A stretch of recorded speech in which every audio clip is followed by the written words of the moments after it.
Glória a Deus. Boa noite a todos. A paz de Cristo.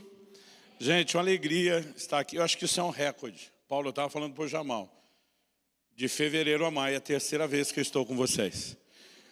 Alguém perguntou outro dia como é que funciona isso. Falei, Deus me tira eles do coração e da cabeça.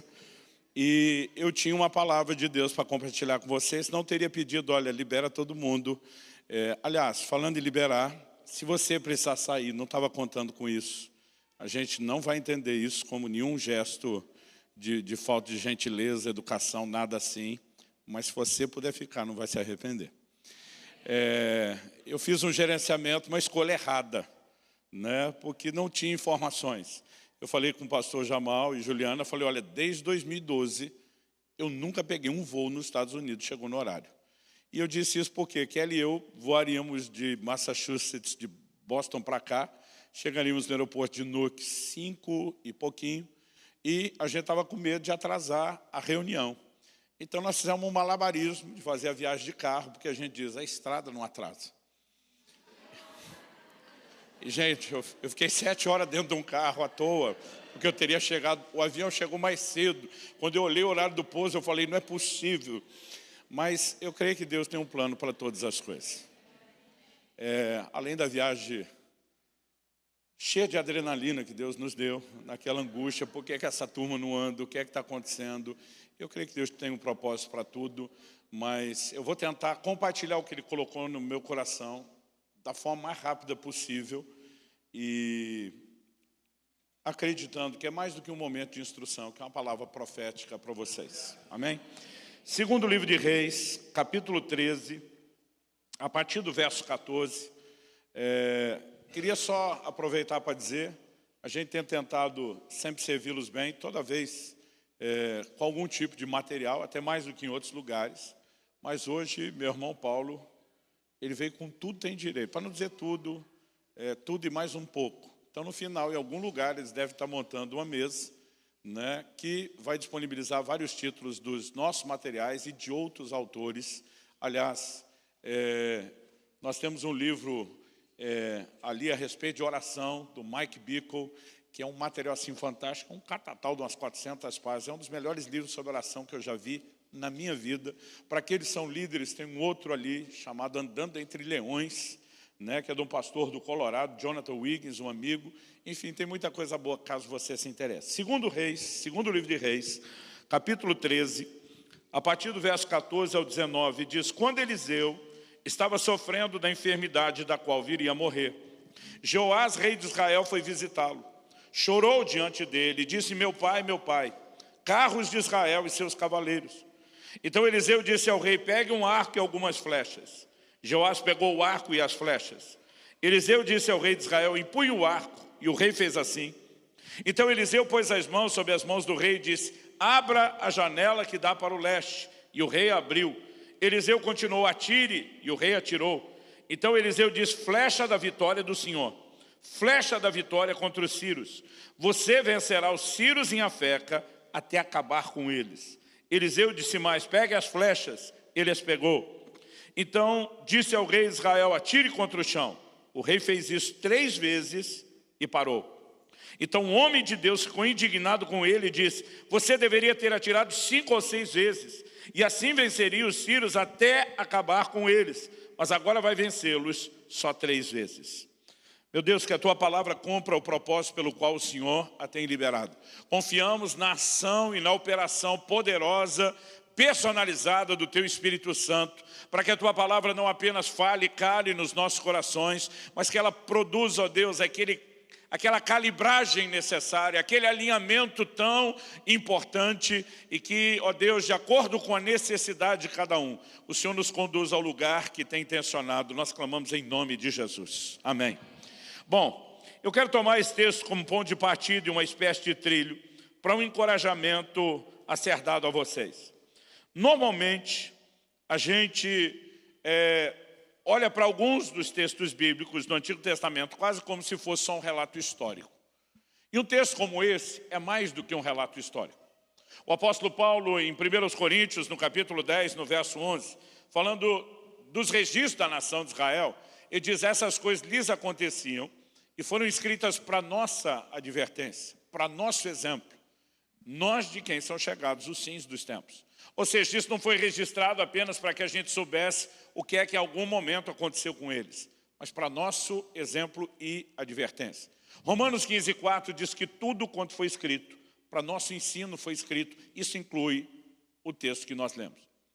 Quando o rei Jeoás, rei de Israel, vai visitar o profeta Eliseu, que já está velho, quando você faz a conta da quantidade de reinos ou período de reinados que ele profetizou, por mais novo, por mais jovem que ele tenha começado, ele tem que ter no mínimo uns 80 anos de idade nessa ocasião.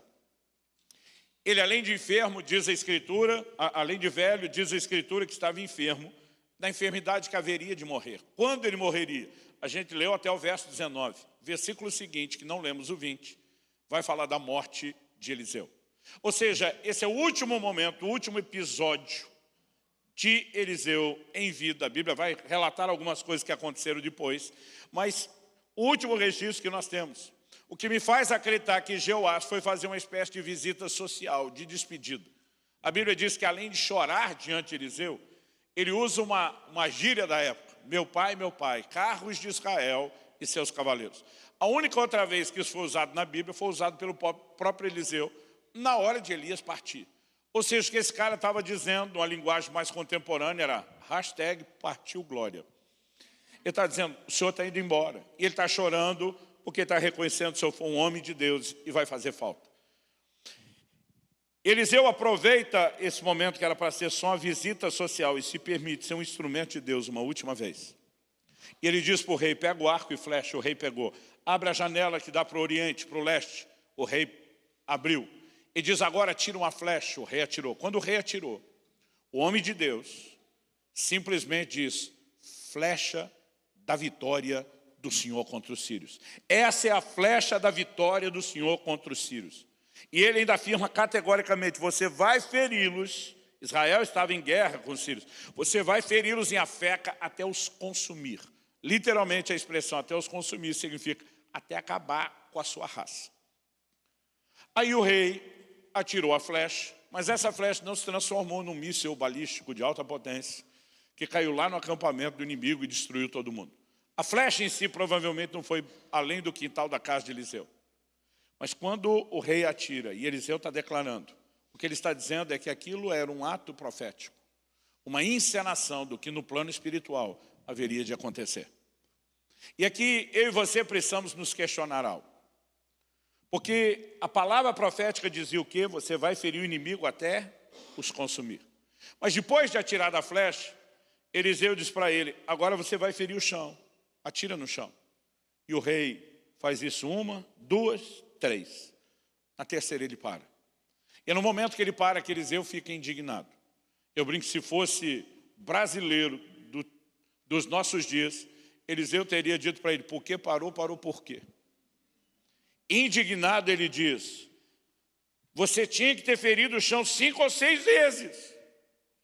Se você fizesse isso, então você iria ferir os inimigos de acordo com o que Deus falou, até os consumir. Mas agora, por causa da sua atitude, o jogo acabou de mudar. Você só vai feri-los 3 vezes. O que me leva a fazer a pergunta que você já sabe a resposta. Quem é que determina a quantidade de vitória que eu e você teremos? Muitas vezes nós achamos de forma equivocada que Deus, de modo unilateral, já decidiu quantas vitórias eu e você teremos. E o que o texto nos mostra é que muitas vezes Deus está falando de uma provisão, de algo que Ele providenciou, mas que eu e você podemos de alguma forma diminuir, em vez de desfrutar tudo aquilo que Ele definiu. Eliseu disse, se você atirasse mais no chão, ia vencer 5 ou 6. Mas porque parou na terceira dizendo, 3 está bom, agora você também limitou a quantidade de vitória. O tema da minha mensagem para vocês hoje é não se conforme. Não se conforme. Tem muita gente parando antes da hora de parar. E durante muito tempo eu defini as pessoas pelos extremos. Ah, esse cara é incrédulo, ou seja, não acredita em nada. Ah, esse realmente é crente, ou seja, acredita em tudo. A verdade é que a maioria das pessoas não estão nos extremos. Elas estão vagando em algum lugar aqui no meio. Às vezes pendendo mais para um lado, às vezes pendendo para o outro. O que duvida, não duvida de tudo. E muitas vezes o que acredita também não acredita em tudo. E é quando as pessoas começam a transitar nesse lugar, que muitas vezes elas não percebem que mesmo vendo Deus fazer alguma coisa, isso não significa que elas estão experimentando tudo aquilo que elas poderiam experimentar. E sabe, de alguma forma, eu sinto que Deus queria que eu viesse enxergar a fé de muitos de vocês. E a primeira coisa que eu quero chamar a sua atenção é que o comportamento de cada um desses dois, Jeoás de um lado, Eliseu do outro, é completamente diferente. Jeoás joga no time dos conformados, 3 está bom. Por que é que ele se acomodou em 3? Nós não temos certeza. Talvez ele pensou, não quero passar a minha vida inteira guerreando ou lutando. Talvez ele simplesmente tenha escolhido o caminho mais cômodo. E a gente só vai ficar especulando. Mas do lado de cá você tem um cara indignado, dizendo, você não vai viver a plenitude do que Deus te prometeu. E algumas verdades que eu tenho aprendido a respeito disso, e eu gostaria de chamar a sua atenção, diz respeito ao poder de uma atitude. Jeoás está jogando no time dos conformados, 3 está bom. Eliseu, indignado com ele, está jogando no time dos inconformados, está bom coisa nenhuma. O que está bom é a medida cheia do que Deus prometeu. Agora a pergunta é, qual é o poder que uma atitude tem? Ela define destinos, ela define a medida do que eu e você iremos desfrutar. E é importante que a gente entenda isso. Quando eu era garoto, algo que chamava muito a minha atenção lendo a Bíblia era a declaração de Gideão. O anjo de Deus aparece para Gideão e fala com ele, o Senhor é contigo, homem valente. Você tem ideia do que é um anjo de Deus aparecer e conversar com alguém? Imagina se acontecesse com você. Eu brinco que tem uns crentes que eles lêem a Bíblia de um jeito muito sem graça. Eu não sei como você lê a Bíblia. Eu gosto de ler me colocando lá dentro da história, imaginando todo o cenário como se estivesse acontecendo comigo naquele momento. Um anjo de Deus aparecer e falar com você não é igual o vizinho dando bom dia no portão de manhã. Não é aquela coisa tipo normal. A Bíblia fala de pessoas que foram tomadas de medo, de pavor. Daniel descreve visões de anjos que faltou força para ficar de pé. Eu não sei se eu teria coragem de responder alguma coisa para um anjo se o anjo aparecesse falar comigo. Mas quando o anjo fala com Gideão, o Senhor é contigo, homem valente, o Gideão retruca o anjo na hora. Ele diz, se o Senhor é conosco, você teria moral de enfrentar e peitar o anjo desse jeito? Se o Senhor é conosco, ele pergunta, o que é feito das maravilhas que nos contaram nossos pais? Às vezes eu pensava, ninguém te deu educação, Gideão? O anjo está falando que Deus está com você, você vai questionar o anjo? Mas o questionamento não é Deus está ou não está. Ele diz, se o Senhor está conosco, o que é feito das maravilhas que nos contaram nossos pais? Cadê o sobrenatural? Cadê o mover de Deus? O que foi feito da unção de milagres da geração de Moisés? O que foi feito da unção de conquistas da geração de Josué? Se Deus é conosco, por que nós não estamos escrevendo a nossa história de avivamento em vez de viver da saudade do avivamento dos outros? Sabe o que você tem aqui? O grito de um inconformado. Eu me recuso a ver uma vida espiritual medíocre quando nós servimos a um Deus que é maior do que isso. Ele está dizendo para o anjo, se Deus está conosco, eu quero a medida cheia do que significa que Ele está conosco. Eu quero ver o pau quebrar, eu quero ver a coisa acontecer, eu quero ver o cenário incendiado. O que me faz questionar por que Deus escolheu justamente Gideão. Às vezes a gente fica achando que o cara era inconformado porque Deus o escolheu. A minha teoria é outra. Deus o escolheu porque viu nele o inconformado. Aliás, essa é a lógica que condiz com a Escritura. Em 2 Crônicas 16:9, a Bíblia diz que, quanto ao Senhor, os seus olhos passam por toda a terra. Essa é uma linguagem, na teologia a gente define isso como antropomorfismo. Deus dá um linguajar que a gente entende. Ele é onisciente, Ele conhece tudo, Ele não precisa passar os olhos numa procura física como eu e você fazemos. Mas quando a Bíblia diz que o Senhor, os seus olhos passam por toda a terra, a Bíblia diz, para se mostrar forte para aqueles cujo coração é totalmente dele. Pergunta, é Deus vai se mostrar forte para todo mundo? Não. Ele está procurando onde estão aqueles cujo coração seja totalmente meu, para que eu possa mostrar a minha força. Ele não vai mostrar sua força para todo mundo.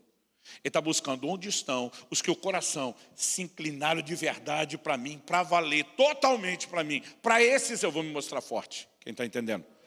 Então Deus está procurando os inconformados. Aqueles que o coração se volte para Ele. Aqueles que não aceitem nada menos do que a medida cheia e completa daquilo que Deus tem para fazer. Sabe, Jeoás tinha uma palavra profética, mas o que ele não entendeu é uma dinâmica que eu chamo da interação com o profético. O que é interação? Abraão recebeu de Deus uma palavra: em ti serão benditas todas as famílias da terra. Não era uma palavra qualquer, gente. Paulo, escrevendo aos Gálatas, diz que Deus pré-anunciou o evangelho a Abraão. Não era apenas o desejo de fazer algo por Abraão, dizia respeito aos planos e propósitos de Deus para toda a terra. Mas em Gênesis 18, 19, você vai ler Deus falando sobre Abraão: porque eu o escolhi. Para quê? Indicativo de propósito. Para que ele ordene a sua casa, os seus filhos depois dele, a fim de que guardem o caminho do Senhor, pratiquem a justiça e o juízo, a fim de que o Senhor faça vir sobre Abraão o que tem falado a seu respeito. Mas pera, o Senhor não prometeu? Prometi. Mas para que eu faça vir sobre Abraão o que eu prometi, Abraão tem que fazer a parte dele. O que é que Deus está dizendo? Que a necessidade de interação com o profético. Primeira carta de Paulo a Timóteo, capítulo 1, verso 18. Paulo diz ao seu discípulo: de acordo com as profecias que foram ditas a teu respeito, combate, firmado nelas, o bom combate. O que ele está dizendo? Deus te deu uma palavra, luta por isso. Cai para cima, interage, participa. Eu tenho visto crente que passa uma vida inteira sentada assim: Deus falou, vai acontecer. Nem todo tipo de promessa terá cumprimento automático. Algumas delas vão requerer interação, e a interação tem muito mais a ver com a atitude correta do que qualquer outra coisa que você imagine. Então nós precisamos entender, em primeiro lugar, o poder que a atitude tem. Enquanto o conformismo limita a gente, como Jeoás, que tinha uma palavra profética para experimentar algo maior, que era vencer o inimigo até acabar com a raça deles, até aniquilá-los. Depois tem que ouvir o homem de Deus dizendo: agora só vai vencer 3 vezes. Enquanto o conformismo limita, o inconformismo, por sua vez, tende a remover os limites. Então, se em primeiro lugar eu destaquei o poder de uma atitude, segundo, eu quero te encorajar: não aceite nada menos do que aquilo que lhe foi prometido. Deus prometeu porque quis, nenhum de nós coagiu ele a prometer nada. E se ele fez a promessa, ele tomou essa decisão por algum bom motivo, porque muitas vezes nem eu e você entendemos os motivos. E muitas vezes, quando Deus, lá no início, me chamou para o ministério, começava a falar as coisas que ele ia fazer na minha vida, e através de mim eu dizia para ele: onde é que o senhor estava com a cabeça quando me chamou para o ministério? Porque eu não conseguia ver o que ele via. Eu não conseguia ver a capacidade de eu poder ser aquilo que ele falava que eu seria. Mas algo que eu já aprendi há muito tempo: se ele falou e prometeu, se ele quis, ele tem alguma boa razão, que ele não precisa ir explicar, ele só precisa que eu e você acreditemos. Então nós não podemos aceitar nada menos do que o que foi prometido. E tem muita gente que não é que ele não crê, mas ele está crendo para algo menor.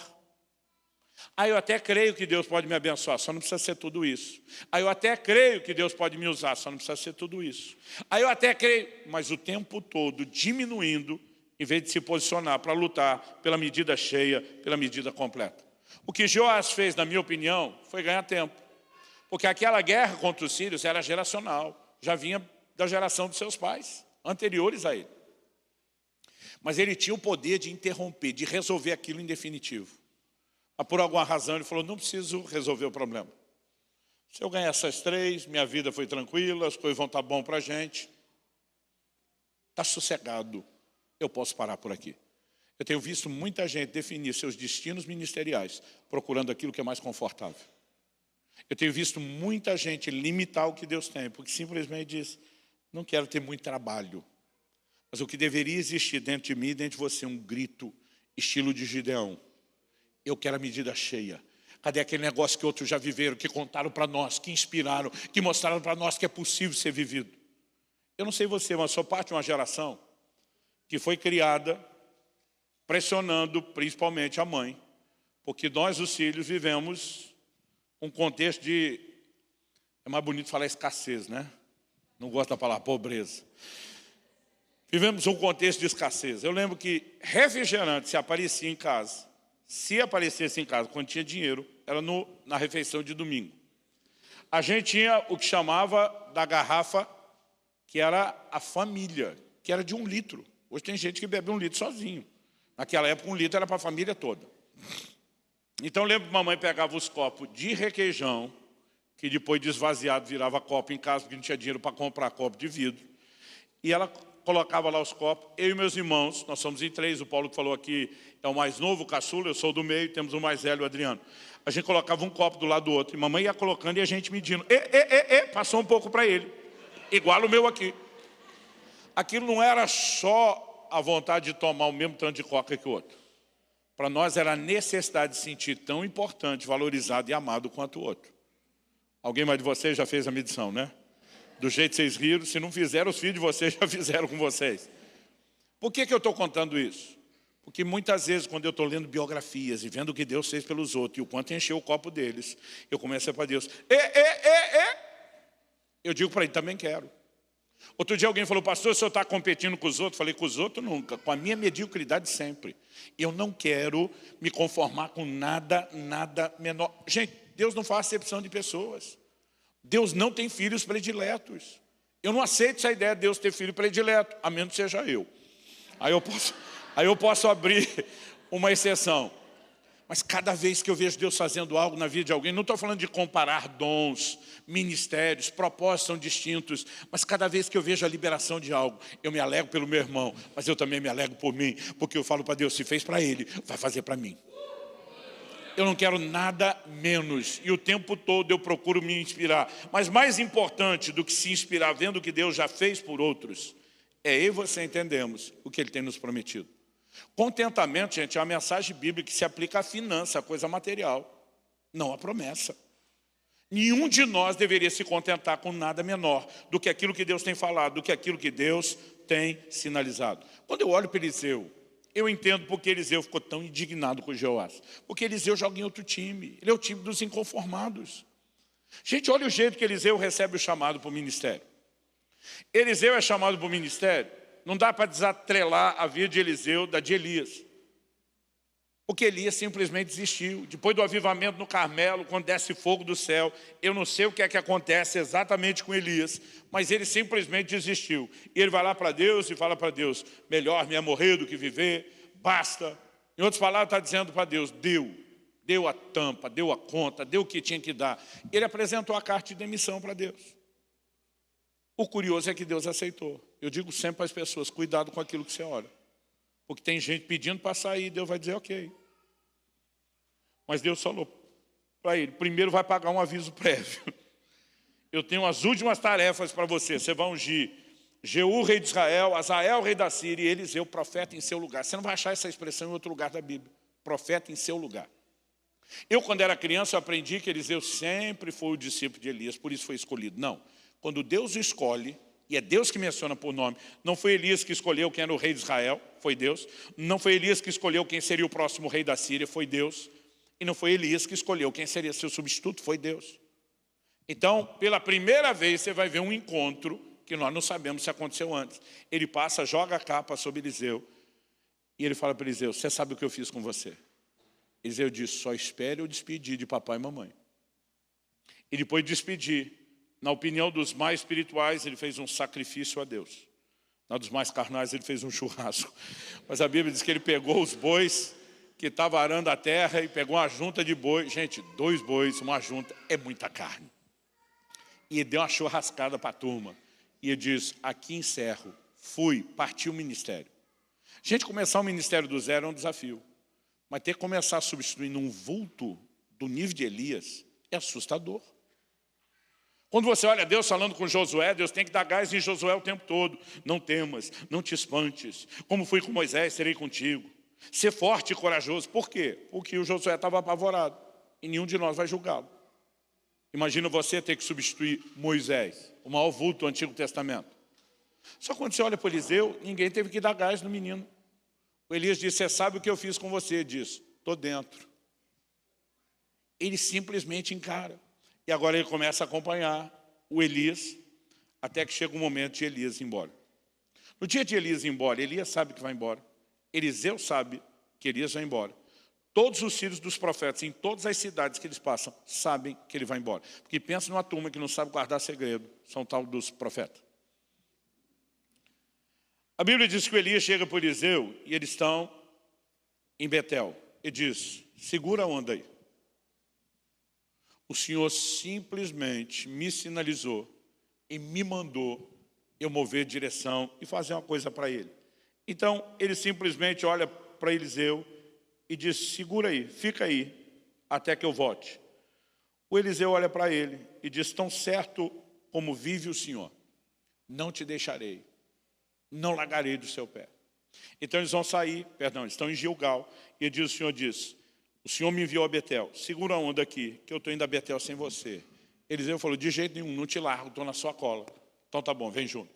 Quando chega a Betel, ele faz o que tem que fazer, aí diz para ele, agora segura a onda aí.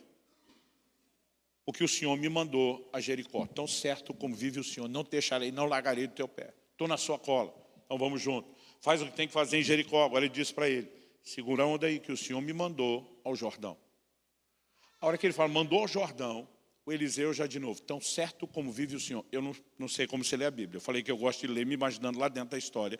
E eu imagino um Elias já estressado nessa altura do campeonato. Pelo menos é como eu reagiria com o Eliseu. E eu, no lugar de Elias, já me imaginaria remedando Eliseu. Tão certo como vive o Senhor, não te deixarei nem largarei do teu pé.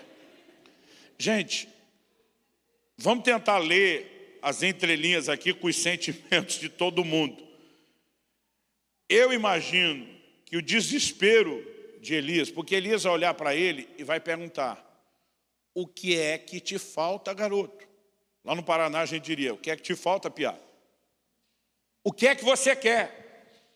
E interessante que é nesse momento que a palavra de Deus diz que Eliseu vai responder e a gente tem que entender essa resposta. Mas a pergunta do Elias para ele é, o que é que te falta? O que é que você está esperando antes que eu seja levado? Por quê? Na minha opinião, ele está dizendo, não dá para me dar um momentozinho de privacidade. Você, como eu, sabe que hoje é meu último dia. Não dá para me deixar sós um pouco. Por que que aonde eu vou, você não desgruda de mim, não me dá? O que é que está faltando? Elias deduz, você ainda quer alguma coisa antes de ir embora. O menino na hora diz, eu quero porção dobrada do Espírito estar sobre você. Gente, ser igual a Elias já não era pouca coisa. Agora o cara diz, eu quero porção dobrada do Espírito estar sobre você. Eu já vi muito pregador dizendo, você tem que orar por porção dobrada do Espírito Santo. Não foi isso que ele pediu. Não é porção dobrada do Espírito Santo. Você não aguenta nenhum dele, imagina dois dele. Você morre. Quando ele diz, quero porção dobrada do Espírito estar sobre você, está falando da unção que define o seu ministério e os seus resultados. Agora, por que o cara vai dizer, eu quero ser o dobro do que você foi? E o curioso é que a Bíblia relata 7 grandes milagres de Elias, mas 14 de Eliseu. Se você deixar de lado a conta dos grandes, pegar todos, 14 de Elias e 28 de Eliseu. Essa conta vai dar o dobro no final de qualquer forma. E como a Bíblia registra tanto o pedido como os números, eu entendo que quando ele diz, eu quero porção dobrada do Espírito, é unção, nível de realização. O que é que o Eliseu está dizendo? Vou te dizer a minha leitura. Imagina o Eliseu olhando para Elias e dizer, velho, se você desistiu do ministério, qual o motivo, não sei. Se o chefe lá em cima aceitou, ainda que te deu um aviso prévio e pediu para você escolher um substituto, isso é entre vocês, não vou me meter nisso. Para mim, aceitar te substituir é uma honra. Mas se você pensa que eu vou desistir do meu próprio chamado, só para ser o seu step, você está enganado. E como eu já não seria nada menor do que você, eu aceito cobrir a sua sem anular a minha. Então, vou ser 2 de você. Sabe como meus amigos nordestinos rotulariam alguém que falou desse jeito, dessa forma? Abusado. O próprio Elias olha para ele e diz assim, dura coisa pediste. Essa palavra traduzida como dura no original hebraico, ela tem 2 possíveis significados. Um deles é, você pediu uma coisa muito difícil. A outra seria uma espécie de magoou, duro porque machuca. Qualquer uma das perspectivas, me parece que o Elias não está empolgado com o que o Eliseu está pedindo. E ele joga a batata quente para Deus. Ele diz, se me vires quando for tomar de ti, será assim, se não, não. Ele diz, quem vai definir isso não sou eu. Mas ele não parece ter ficado empolgado. A Bíblia diz que os 2 atravessaram o Jordão. Como? Porque a geração inteira de Josué teve o privilégio de ver o milagre coletivo. Eliseu, junto com Elias, tem a versão VIP, VIP. Elias chega, fere o Jordão com a capa, a água abre e os 2 passam. De novo, eu acho que tem uns crentes que lêem a Bíblia de um jeito muito sem graça. Eu acho que eles imaginam Eliseu atravessando aquilo como eles atravessariam a rua na faixa de pedestre, tipo, mó normal. Eu não consigo me imaginar passando desse jeito. Não importa se fosse no lugar de menor extensão para a travessia do Jordão. Gente, vê o rio abrir na sua frente. Eu me imaginaria assim, me segurando para não pagar o mico. No mínimo, passando mais ou menos assim. E se fosse hoje, ó, puxava o celular do bolso, faria um selfie para eternizar o momento. Gente, deve ter sido doido o negócio. Aí agora que eles estão do lado de lá, a Bíblia diz que uma carruagem de fogo separa os dois. E a Bíblia diz assim, e Eliseu viu Elias subindo. O que é que Elias tinha dito? Se me vires. Quando a Bíblia diz Eliseu viu, se é aquela versão mais antiga do WhatsApp que dava 2 tiquezinhos azuis. Mensagem recebida e lida. Nesse momento, ele sabe que o que ele pediu a Deus é dele. Mas a Bíblia diz que enquanto ele está vendo Elias subir, a Bíblia diz que a capa de Elias caiu. E é o momento que Eliseu tem que fazer uma escolha. Se ele continua olhando para o Elias, ou se ele vai olhar para a capa. E a Bíblia diz assim, e Eliseu nunca mais viu Elias, porque ele fez a escolha. Ele está de olho na capa. O Elias foi embora, saiu dos olhos, ele está olhando a capa.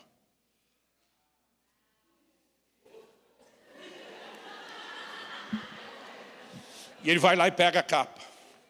E quando ele pega a capa, o que é que ele faz? Ele olha para o Jordão, olha para a capa, olha para o Jordão, olha para a capa.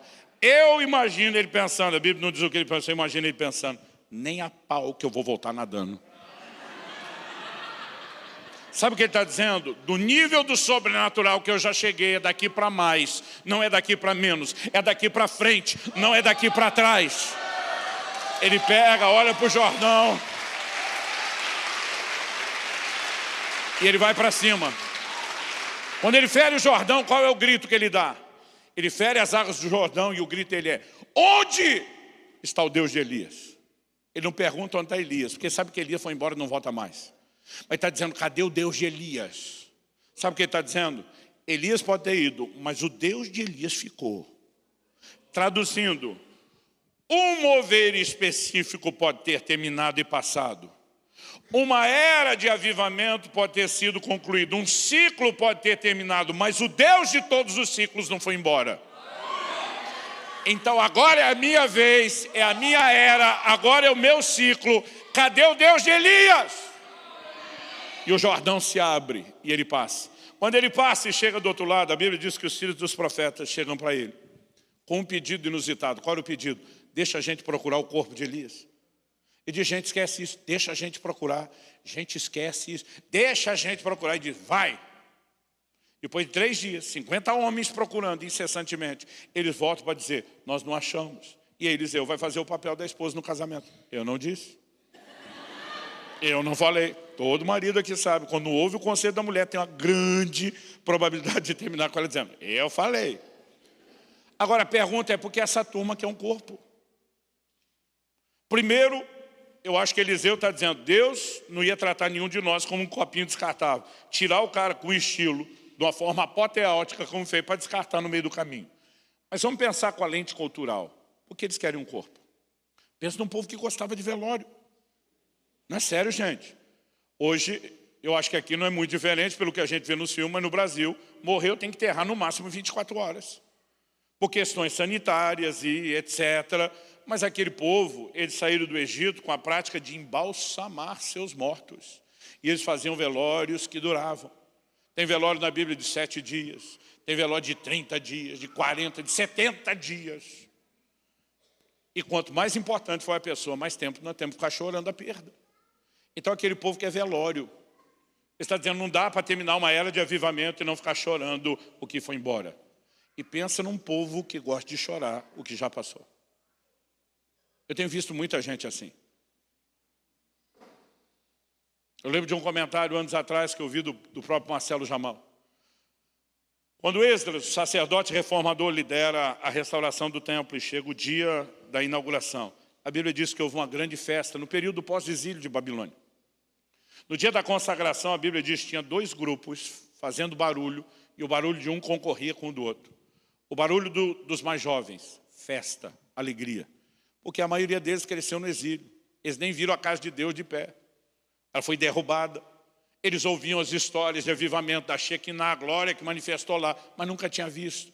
Agora, pela primeira vez, estão olhando aquele negócio. Imagina a empolgação daqueles jovens dizendo: talvez a gente veja o que os nossos ancestrais viram, talvez a gente experimente um pouco da visitação de Deus.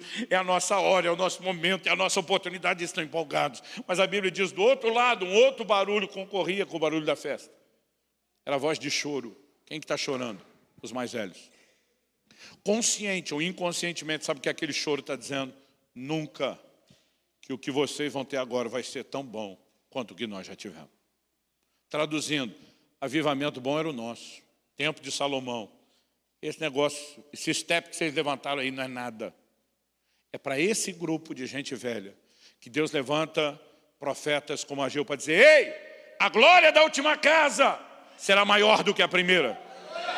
Sabe o que Deus está dizendo? Deus está dizendo: eu não ando para trás, eu ando para frente.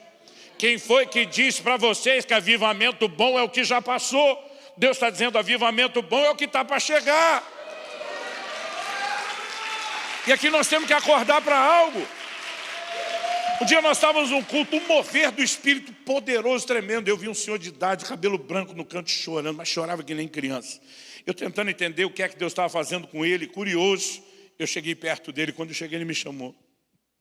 Ele olhou para mim e falou: você tinha que ter conhecido o movimento de renovação espiritual da década de 70, e chorava. Eu falei: não, ele não está fazendo isso. Ele estava olhando tudo aquilo e dizendo: avivamento bom foi o nosso. Eu nasci em 72. O movimento de renovação espiritual no Brasil, do final da década de 60 e boa parte da década de 70, chacoalhou as igrejas brasileiras, denominacionais, conservador. Foi um derramar do Espírito sem precedentes. Não dá para negar. Mas é um ciclo que passou. Aí na década de 80 veio outro ciclo. Deus mudou a adoração da igreja brasileira, foi na década de 80. Não foi a partir de 90 ou 2000, como alguns acham. E não estou falando da himnologia, não estou falando de liturgia. Gente, a gente não tinha instrumento de som bom, a gente não tinha músico bom como hoje, e até as músicas que a gente cantava era brega pra caramba. Não, vamos falar a verdade, poxa. Mas quando a gente começava a adorar, tinha uma glória que parece que dava para pegar com a mão. Hoje a gente está com som bom, músico bom, música boa. E a pergunta às vezes é: cadê aquela glória? Eu lembro de reuniões onde nós, as crianças, ninguém dava um pio, ninguém se mexia, ninguém levantava, ninguém corria, e não tinha que pai ameaçar ou mandar. O temor de Deus caía sobre a gente, e a gente ficava apavorado de perceber que havia uma presença inexplicável naquele ambiente. Essa foi a fase que eu comecei a desfrutar, a de 80. Aí veio a década de 90. O mover de Deus varreu a nação brasileira. Sinais, prodígios, milagres. Nesse mover eu nadei de braçada. Esse eu já estava crescidinho, já tinha respondido ao ministério. Eu brinco que você não fazia esforço, você dava um espirro pregando, alguém já era batizado do Espírito Santo. Era um negócio impressionante. Mas eu não sei por que os moveres são cíclicos. Aquele mover de sinais e milagres e prodígios no início da década de 2000 começou a ganhar uma outra guinada, quando a igreja, por sua vez, começou a crescer como nunca antes. Eu não sei te explicar porque os moveres são cíclicos, mas deixa eu te dizer uma coisa: não é porque um ciclo encerrou que o Deus de todos os moveres não vai começar algo novo. E tem muita gente que gosta de chorar o que passou e não tem a percepção de que Deus tem algo maior para fazer. Isso tem sido um dos grandes fatores limitadores. Eu quero ser honesto com vocês. Vocês têm enfrentado uma história de muitas lágrimas nos últimos anos. Mas antes disso, houve muito mover de Deus nessa casa. E tem gente que está só com saudade do que passou. Eu vim para te dizer que o melhor ainda está por vir. Que o melhor ainda está para acontecer. Que o Deus de todos os moveres não foi embora. Que o Deus de Elias continua conosco. E sabe, o que leva Eliseu a viver o dobro do que Elias viveu? Não é só porque esse cara foi ungido para isso. É porque o coração dele dizia: eu não aceito viver nada menor. Eu não aceito viver nada inferior. Eu não me conformo com nada menor do que aquilo que Deus prometeu. E eu quero te encorajar, seja na sua vida pessoal, seja naquilo que diz respeito à igreja, não aceite nada menos do que aquilo que Deus tem prometido. Em terceiro e último lugar, para terminar, porque eu esqueci que eu ia fazer depressa. Deixe o bom para entrar no melhor. Inconformado não é só alguém que quer sair do ruim para o bom. É gente que depois que entrou no bom diz, eu me recuso a estacionar no bom, se Deus tem algo melhor. A mentalidade correta não deveria deixar ninguém conformar no ruim, mas também não pode deixar a gente estacionar no bom e dizer aqui está tranquilo. Segundo Reis, no capítulo 4, a Bíblia fala que uma viúva de um dos filhos dos profetas procura Eliseu e fala, olha, teu servo morreu. Não deixou seguro de vida, não deixou previdência, lá no Brasil a gente diz nem a privada nem a falida, não deixou dinheiro guardado, não deixou bens, o que deixou foi uma dívida. E agora, o credor está aí na porta querendo levar meus filhos como escravo. O que essa mulher foi buscar em Eliseu? Consultoria financeira? Não. Ela está dizendo, você é o homem de Deus. Eu sei que você pode ser um instrumento. Eliseu olha para ela e diz, o que é que você tem em casa? Gente, os inconformados, eles são uma estirpe interessante. Normalmente eles não estão olhando para o problema. Eles veem problemas, oportunidades de manifestações de Deus. Eliseu não senta com a mulher, diz, puxa, meu coração está partido, eu entendo que a senhora está... Ele diz, vamos para o prático. O que é que a senhora tem em casa? De onde é que nós podemos começar? A mulher diz, tua serva não tem nada, a não ser um pouco de azeite na botija. É impressionante como os clientes têm uma tendência a diminuir o que eles têm. Ou a não conseguir enxergar o potencial do que eles têm. Tua serva não tem nada, a não ser isso. Ele diz, é daí que nós vamos começar. Ele diz, faz o seguinte, vai às tuas vizinhas, às tuas amigas, e começa a pedir vasilhas emprestadas. Mas ele é específico e diz, vasilhas vazias, não poucas. Vou repetir. Vasilhas vazias, não poucas. Não traga uma vasilha já com metade de azeite. Porque você precisa do maior espaço possível e do maior número possível de vasilhas. Por que Eliseu está dizendo isso? Porque a Bíblia diz que quando terminou a última vasilha, o azeite parou. Eu comecei perguntando quem determina a quantidade de vitórias de Deus na nossa vida. E eu falei que não é o próprio Deus, somos nós. E quem determina a quantidade de azeite não é o Deus que vai multiplicar, é quem vai trazer vasilha. Dependendo quanta vasilha e quanto espaço tem, isso determina quanto óleo ou quanto azeite você vai ter. Aí ele diz para essa mulher, quando você vier com as vasilhas todas, fecha a porta sobre você e os seus filhos. E depois que você fechar a porta, põe todas as vasilhas na sua frente.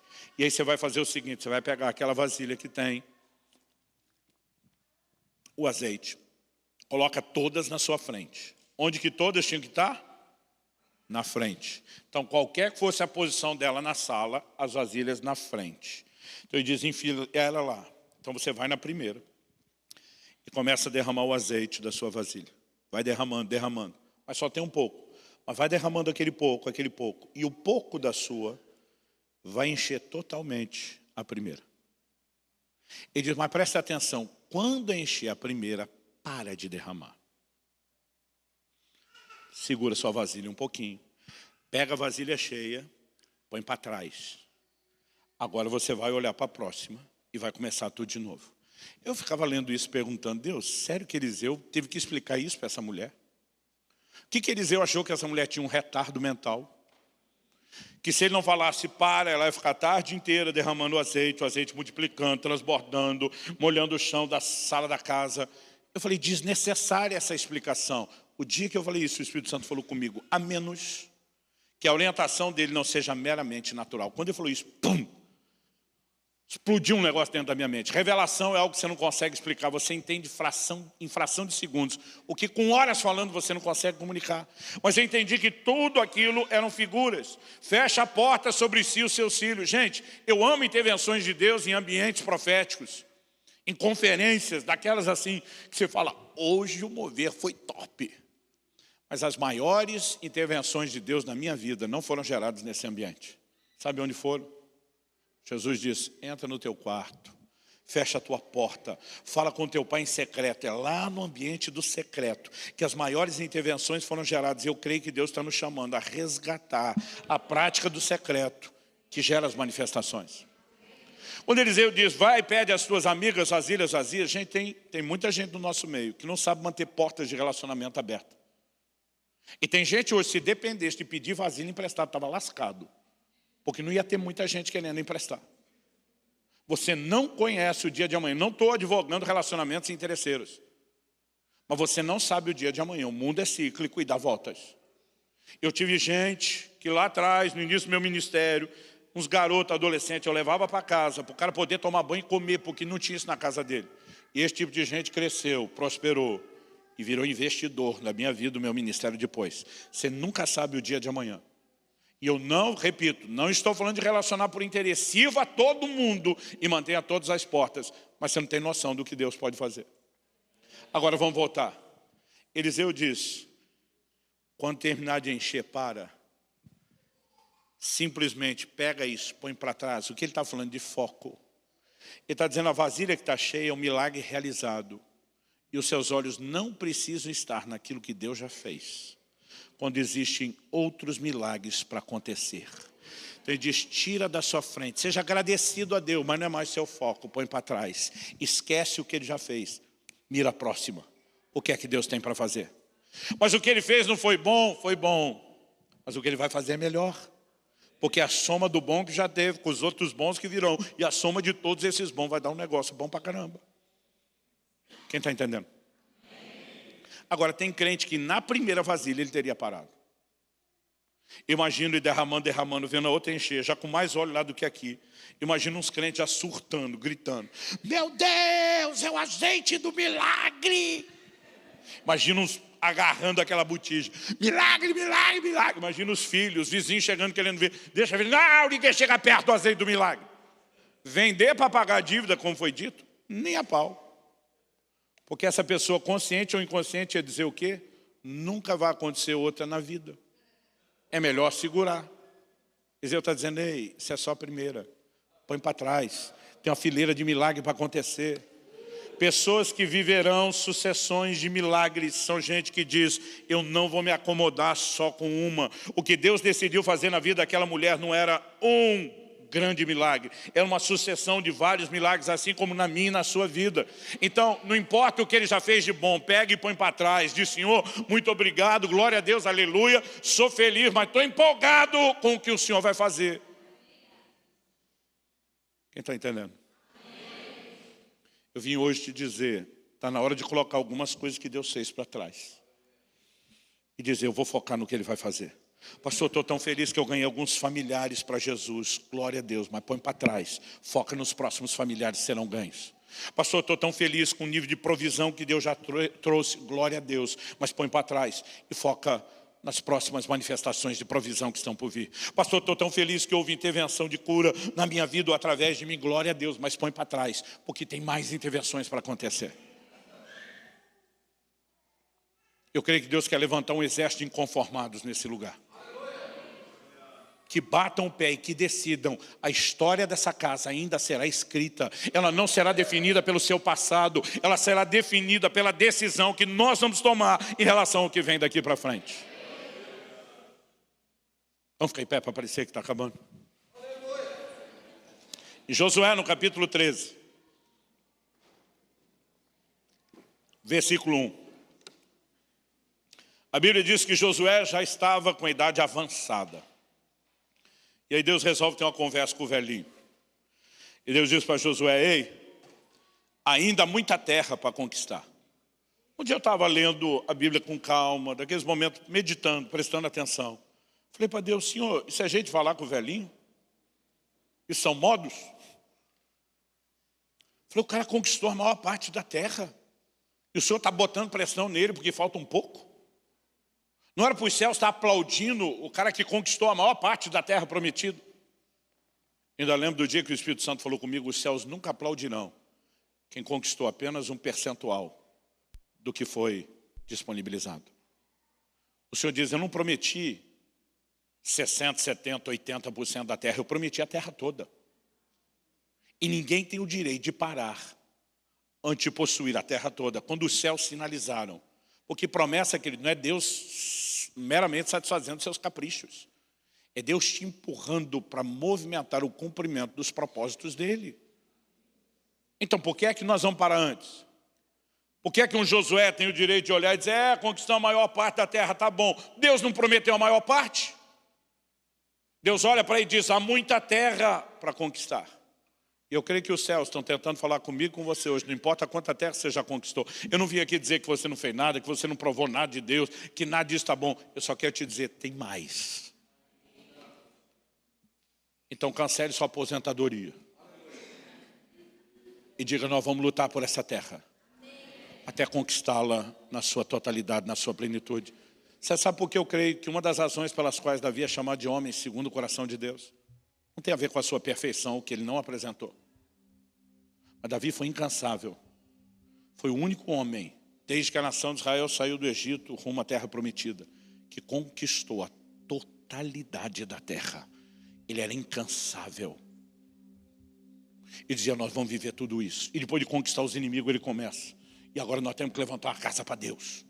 Era aquele camarada. Você não vai achar ninguém na Bíblia que fez diferença, que marcou história, que marcou geração, que escreveu história, que não manifestasse as marcas de um inconformado. Mas eu descobri que em vez de apenas esperar que elas apareçam espontaneamente, que amanhã você acorde inconformado, você pode decidir se colocar nesse lugar. E eu tenho o tempo todo me cobrado. Essa é uma das mensagens que eu mais tenho pregado no Brasil, inclusive para a nossa igreja. É daquelas que eu não me canso de repetir. Porque nós precisamos nos colocar num lugar onde a gente diga, não seremos um bando de Jeoás, atirando 3 vezes no chão e dizendo 3 está bom. Deus tem mais. Deus tem muito mais. Eu quero dizer a todos os convidados, Deus tem mais. Mas quero dizer a vocês da Betel, Deus tem mais. Ele ainda não terminou com essa casa, ele mal começou. A Bíblia diz que quem tem ouvidos para ouvir, ouça. Deus tem mais. E Ele quer provocar gente como eu e você, que fique surtada, insana com esse negócio, dizendo, nós não vamos dar 3 flechadas, nós não vamos parar agora. Nós vamos buscar a plenitude do que Deus tem. Meu Deus, a Tua palavra foi semeada. E eu oro que ela produza os efeitos sobrenaturais que só o Teu Espírito pode produzir. Seja no sentido da vida pessoal ou naquele aspecto coletivo, como corpo, como igreja. Sopra sobre nós hoje. Eu oro que o Senhor desperte e levante nesse lugar um exército de inconformados. De gente que não apenas sonhe, mas de gente, ó Deus, que não aceite viver nada menos do que aquilo que o Senhor tem sinalizado ou prometido. Eu oro que ninguém se conforme. Eu oro que ninguém pare com a medida inferior daquela que o Senhor já tem disponibilizado e sinalizado. Nós clamamos em nome de Jesus. Que o Teu Espírito, chamado nas Escrituras de o Espírito da fé, sopre sobre nós. Nós clamamos em nome de Jesus.